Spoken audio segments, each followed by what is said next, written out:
سلامت رہے باغبان چمن، تو سلامت رہے. ٹھہر جا کہ ذرا اور بھی سن لیں، لمحے یہ بار بار میسر نہیں ہوتے.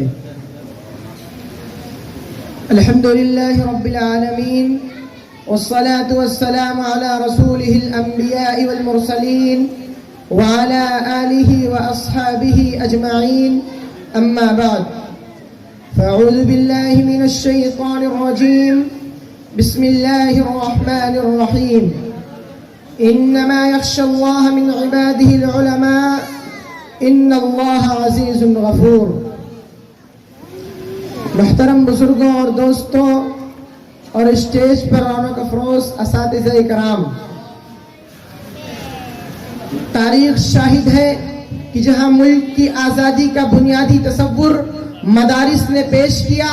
وہیں انگریزی تسلط کے خاتمے کی قیادت علماء کرام نے بھی کی،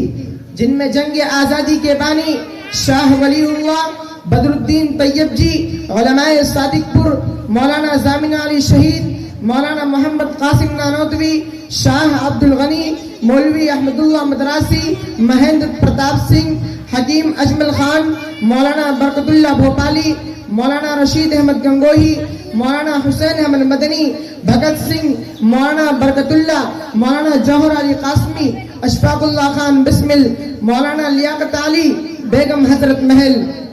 یہ حضرات وغیرہ نہ ہوتے تو جنگ آزادی کی صبح ہونے میں تاخیر ہوتی اور جنگ آزادی کی تاریخ نامکمل رہ جاتی. میرے بھائیوں، تاریخ کے اوراق پلٹیے تو مرد مجاہد شیر میسور سلطان ٹیپو رحمت اللہ علیہ ملیں گے، جن کا یہ قول آج بھی چار دانگ عالم میں مشہور ہے کہ گیدڑ کی 100 سالہ زندگی سے شیر کی ایک دن کی زندگی بہتر ہے. ایک ورق اور پلٹیے تو مالٹا کی جیل میں دہلی کے ریشمی رومال کے بانی شیخ الہند میں مولانا محمود الحسن دیوبندی رحمت اللہ علیہ نظر آئیں گے. شیخ الہند ہی نے موہن داس کرم چند گاندھی کو مہاتما کا لقب دیا تھا. جواہر لال نہرو کو سیاست میں انگلی پکڑ کر چلنا ہم نے ہی سکھایا تھا. اسی لیے مولانا جوہر علی قاسمی نے کہا تھا کہ پتہ اہل زمانہ کو نہیں ہے میری ہستی کا، پتہ اہل زمانہ کو نہیں ہے میری ہستی کا، جواہر لال نہرو میرے آگے طفل مکتب تھا. میرے بھائیوں، انگریزوں نے شیخ الہند رحمت اللہ علیہ کو ہر طرح کی سہولت دے کر اپنے حق میں فتویٰ چاہا، مگر مولانا نے ان کی پیشکش کو یہ کہہ کر ٹھکرا دیا کہ جو سر خدا کے حضور میں جھکتا ہے وہ سر دنیا کے ذلیل کتوں کے سامنے کبھی نہیں جھک سکتا. ایک ورق اور پلٹیے تو 1767 میں شاہ ولی اللہ کے بڑے بیٹے شاہ عبد العزیز نے جہاد کبھی جی نہیں بویا، بلکہ 1772 میں جہاد کا فتویٰ بھی دیا. ایک ورق اور پلٹیے تو جامع شہید وطن اشفاق اللہ خان پھانسی کے پھندوں کو بخوشی چومتے ہوئے نظر آئیں گے، اور اس وقت خدا حافظ کہتے ہوئے لوگوں سے کہا کہ شہیدوں کے مزاروں پہ لگیں گے ہر برس میلے، شہیدوں کے مزاروں پہ لگیں گے ہر برس میلے، وطن پر مٹنے والوں کا یہی باقی نشان ہوگا، اور بہت ہی جلد لوٹے گی غلامی کی یہ زنجیریں، بہت ہی جلد ٹوٹے گی غلامی کی یہ زنجیریں، کسی دن دیکھنا آزاد یہ ہندوستان ہوگا. میرے قلب و جگر کے ساتھیوں، قائد انقلاب علامہ فضل خیر آبادی نے دہلی کی جامع مسجد میں جمعہ کی نماز کے بعد انگریز مظالم کے خلاف ایسی تقریر کی جس سے جذبہ حریت کے ساتھ جذبات تازہ ہو گئی، اور 90,000 مسلمانوں کی سپاہ دہلی میں جمع ہو گئی. ہندی افواج نے آزادی کا نقارہ بجا دیا، جس سے شاہجہاں پور، دہلی، آگرہ، میرٹھ اور لکھنؤ میدان جنگ میں تبدیل ہو گئے.